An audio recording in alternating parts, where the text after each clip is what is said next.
António Guterres, who has pledged his support for South Africa's G20 presidency. Guterres is on a one-day visit to the country. He is still expected to meet with President Cyril Ramaphosa. Let's take a listen to this. I am hopeful that I will not finish my mandate as Secretary-General without seeing African permanent members in the Security Council. Ziyanda Ngcobo has been attending the meetings of the UN Secretary-General António Guterres, and we find her in Pretoria this afternoon. Good afternoon to you, Ziyanda. Just a quick run of what the UNSG has had to say at these meetings. What stood out? Well, at the moment, one of the biggest things that António Guterres has pledged is that he is saying that he's hoping by the time he ends his tenure as UN chief, Africa will have a permanent seat on the UN Security Council. You recall that this has been a consistent call that's been made by our country. On the side of Ronald Lamola, one of the interesting things that he's mentioned beyond just speaking about the various conflicts across the world is to talk about the G20 presidency and establishing a cost of capital commission. Now, let me bring in a special advisor, Chris Landsberg, to explain what exactly that is. Of course, it seems like it's got something to do with the financing of developing countries, but why is it important to have the minister mention that in the presence and with the audience of an António Guterres? It's very interesting that the Secretary-General of the United Nations said he is here specifically to pledge solidarity with South Africa, to make sure that the agenda of the UN, and specifically the Pact of the Future, which he led and tabled, and the agenda that South Africa will drive at the G20 are in sync. And they're in sync precisely because they focus on sustainable development, financing for development, just energy transition, food security, all the issues that the developing world is concerned about. Now, specifically on the Commission, it's a commission that will bring countries from the North in the G20 and the South. That's what makes the G20 so significant. It's the highly industrialized countries and the top economies of the developing world meeting eyeball to trash these things out. And there's a seriousness where the South will say to the North, you're not serious about financing for development, all these issues, including climate change, and they want to have serious engagement and dialogue with them. That's the purpose of the Commission, is to take the charge to the North, but the North is not going to sit back idly and just take it from the South. There's going to be serious engagement and dialogue. How important is it to have the UN chief speak about the solidarity for Africa and South Africa in particular, with our consistent call to have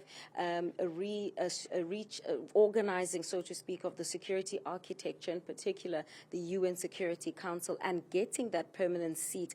What are the implications? Why is it so important to have Africa on that body?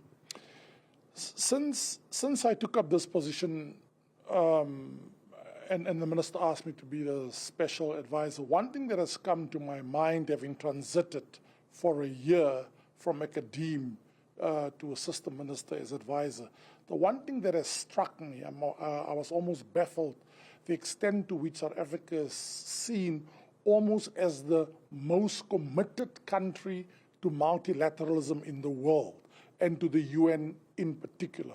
But to come to your question specifically, your two questions, 70% of the UN Security Council agenda, in other words, the UN Security Council focuses on peace and security in the world. 70% of that agenda deals with African issues, yet you don't have an African voice or African voices, certainly not in a permanent format, to make the case for effective peace and security on the Council.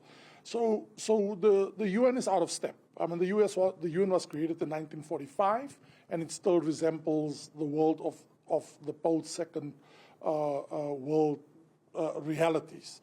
I think next year, with the 80th anniversary of the UN, there's going to be a big push to change not just the UN Security Council, but UN agencies in general, but there's a huge focus on the UN Security Council. To the extent that there is a more serious shift, and you heard the Secretary-General saying it, in the past we used to refer to non-text-based negotiations. In other words, the P5 would debate this thing, but we would never see documentation on what their positions are. For the first time, and the United States of all countries started this earlier this year in September, now put it on paper. Now we have what is called text-based reform. And all P5 members have now said it's time, certainly for Africa, to get to other continents as well. South America is non-represented, just like Africa is non-represented. I want to say to you the issue that it seems to me is going to stand in the way, and Africa will have to address that amongst itself. I don't think the permanent members, the current 5, will give the veto power away. And I think Africa needs to decide, will it remain rigid on demanding a veto power, or go for the incremental step, make sure that there are 2 permanent seats guaranteed, and then fight for a veto power in future. But the reform of global institutions, financial and political, the UN, political, is going to dominate the G20 of next year. South Africa is determined about it, and nobody should doubt that our minister and the president is absolutely steadfast and serious about that. All right, so that's Chris Landsberg. He is the special advisor to the minister, but of course you'd know him some time ago, in recent times, as the lecturer at the University of Johannesburg. He's a professor. He's well known for his expertise in the foreign policy field in particular. And you would have heard there, South Africa really forging ahead with that issue of getting permanent seats on the UN Security Council. Ziyanda Ngcobo, thank you very much. Live for us there in Pretoria.